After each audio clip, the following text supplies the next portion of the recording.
Robert Louis Stevenson, L'île au trésor, chapitre 11, Ce que j'entendis dans le tonneau de pommes. Première partie. Non, pas moi, disait Silver. C'est Flint qui était capitaine. Moi, j'étais que quartier-maître, rapport à ma jambe de bois. La même bordée qui m'a enlevé ma jambe a fait perdre ses hublots au vieux pou. C'était un maître chirurgien, celui-là, qui m'a amputé. Sorti du collège et tout, du latin plein la bouche et je sais plus quoi encore. N'empêche qu'on l'a pendu comme un chien et qu'il a séché au soleil comme les autres à Corso Castle. Ça, c'était les hommes à Roberts. Et ça leur est arrivé parce qu'ils avaient changé les noms de leurs bateaux, le Royal Fortune et les autres. Pour moi, quand un bateau a été baptisé, il faut lui garder son nom, voilà ce que je dis. Ça a été pareil pour le Cassandre, qui nous avait tous ramenés sains et saufs de Malabar. Après qu'Angland a mis le grappin sur le vice-roi des Indes. Ça a été pareil pour le Walrus, le vieux bateau de Flint, que j'ai vu tout ruisselant de sang et prêt à crouler sous le poids de l'or. Ah, s'écria une autre voix, celle du plus jeune marin du bord, manifestement plein d'admiration. C'était la fine fleur de la bande, ce Flint. Davis aussi était un fier luron, d'après tout ce qu'on raconte, répliqua Silver. Mais j'ai jamais navigué avec lui. D'abord Angland, ensuite Flint. Voilà toute mon histoire. Et maintenant, je suis comme qui dirait à mon compte. Avec Angland, j'ai mis 900 livres de côté, et 2000 avec Flint. C'est pas mal pour un simple matelot. Et tout ça bien à l'abri dans une banque. Ce qu'il y a de difficile, c'est pas de gagner de l'argent, mais c'est de le mettre de côté. Je vous en fiche mon billet. Où sont les hommes d'Angland au jour d'aujourd'hui? Je sais pas. Et ceux de Flint? Ma foi, il y en a pas mal ici à bord. Et bien heureux d'avoir de quoi manger, car plusieurs étaient obligés de mendier avant ça. Le vieux pou, qui avait perdu la vue et qui aurait dû donner le bon exemple, il a dépensé 1200 livres en une seule année, comme un grand seigneur. Et où il est maintenant? Eh ben, il est mort, définitivement retiré de la circulation. Mais pendant ces 2 dernières années, Mills à bord, il a crevé de faim. Il a mendié, il a volé, il a assassiné. Et ça l'a pas empêché de crever de faim, mille tonnerres. Donc, tout compte fait, ça vaut pas le coup, dit le jeune marin.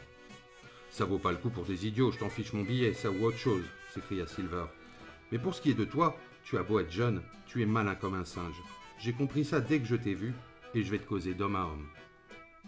Vous pouvez imaginer les sentiments que j'éprouvais en entendant cet abominable coquin adresser à un autre les mêmes paroles flatteuses dont il s'était servi à mon égard. Si je l'avais pu, je crois que je l'aurais tué à travers le tonneau. Cependant, il continua son discours sans se douter le moins du monde qu'on l'écoutait. Je vais te dire le vrai du vrai au sujet des gentilshommes de fortune. Ils ont la vie dure et ils risquent la corde, mais ils mangent et boivent comme des coqs de combat. Et quand un voyage est fini, c'est des centaines de livres qu'ils empochent, et non pas des centaines de liards. Presque tous dépensent leur magot à boire du rhum et à tirer de bonnes bordées. Après ça, ils reprennent la mer sans rien que leur chemise sur le dos. Moi, c'est pas comme ça que je gouverne. Je mets tout de côté, un peu ici, un peu là, et jamais trop au même endroit pour pas éveiller les soupçons. J'ai 50 ans, l'oublie pas. Au retour de ce voyage, je m'établis rentier pour de bon. Tu vas me dire ici qu'il est bien temps. Sans doute, mon gars. Mais jusqu'à présent, j'ai vécu à mon aise. Jamais je me suis rien refusé. J'ai dormi dans la plume et mangé de bons morceaux, sauf quand j'étais en mer. Et comment que j'ai commencé? Simple matelot, comme toi. Bon, dit l'autre. Mais ton magot, il est fichu maintenant.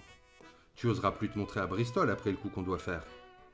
Et où tu crois qu'il est, mon magot? Demanda Silver d'un ton moqueur. Ma foi, à Bristol, dans des banques et ailleurs. Il y était quand on a levé l'ancre.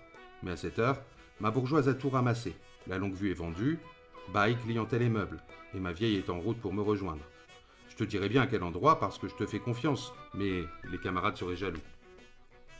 Et tu te fies à ta bourgeoise? Les gentilshommes de fortune se méfient généralement les uns des autres, et ils ont bougrement raison. Je t'en fiche mon billet. Mais moi, j'ai mon système. Quand un gars me faussera compagnie, un gars qui me connaît bien sûr, ça sera pas dans le même monde que Long John. Il y en avait qui avaient peur de Pou, et il y en avait d'autres qui avaient peur de Flint. Mais Flint, lui-même, avait peur de moi.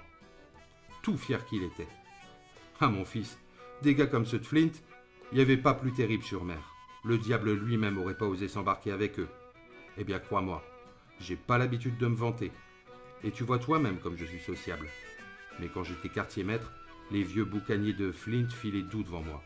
Crois-moi, tu peux être tranquille sur le bateau de Long John. Ma foi, pour te dire vrai, j'aimais pas du tout cette affaire, John.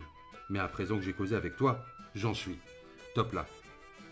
Tu es un brave, et par-dessus le marché, tu es un malin, répondit Silver en lui secouant la main avec tant de vigueur que le tonneau en trembla. J'ai jamais vu quelqu'un qui ait une plus belle tête de gentilhomme de fortune. Je commençais maintenant à comprendre le sens de leur vocabulaire. Pour eux, un gentilhomme de fortune, c'était tout simplement un pirate. Et la petite scène que j'avais surprise venait d'achever de corrompre un honnête matelot, peut-être le dernier qui fut à bord. Mais je ne tardais pas à être rassuré sur ce point, car Silver ayant donné un léger coup de sifflet, un troisième homme arriva à pas lents et vint s'asseoir à côté des deux autres. « Dick marche avec nous, » déclara Silver. « Ça, j'en étais sûr, » répondit la voix du patron de canot, Israël Hans. « Il est pas idiot, Dick. » Il roula sa chique dans sa bouche, cracha, puis poursuivit. « Mais dis donc, Tournebroche, il y a une chose que je voudrais savoir.